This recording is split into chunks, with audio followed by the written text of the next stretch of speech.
Ka Lumpung Yelek Kai Kabatip Kum Ka Giant Hills District Chess Competition Kam State B Tournament Kabala Penya da ka Giant Hills District Chess Association JHDCA Kalapoy no siya kabakod ha ka Pratrick Julio ha hall jong ka Thomas Jones Synod College Juwai. Ha ka ni kasngi ladon lang u District Sports Officer DSO West Giant Hills Makrobok Pasa Kum Ukongsan. Uma Piluhuit President ka Giant Hills District Chess Association ha ka jingkran ulaong lingba ka ni kalumpong anjit henriungot ki kena ban mi kmat ya ka district siya ka state championship kaban sedang nadu ka khatar hadu khatsan tarik jeliu hanong ba tura.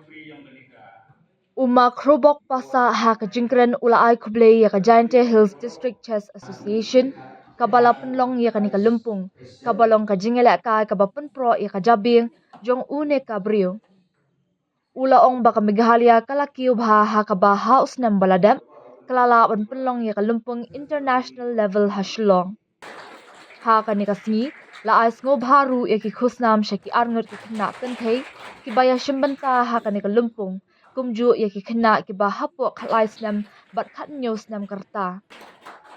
Ki nong job ha ka open category ki long Ruben shooting Dapman bang bat ilang ki rembay kat baha ka under 17 category kilong Uzefania Ardekar, Braxton Ryan Lamari bat Leon Raymond rembay. Then bring him to not pro di jadi kon sekali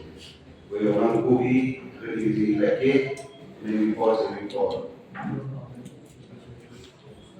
kamu tiba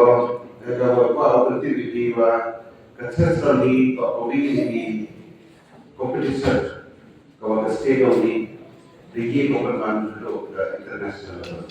last year hasil orang sudah pernah beri dua yang lagi kita hasil tapi di Samsung kalau stadium ni teman beri nanti stadium kemudian teman untuk international level apa chess competition. The kemudian di kon kena lagi. Oleh nang pasti sesuatu kali nang chess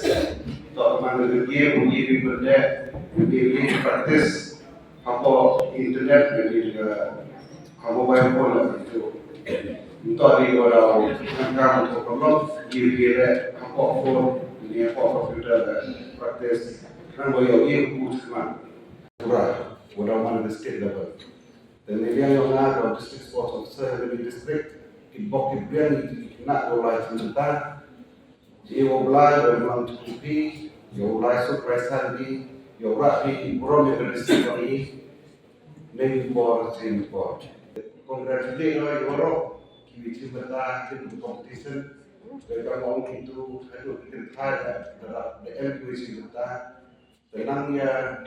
perlu tentang ini kita ikut play di kita ekonomi di cinta di kami ini competition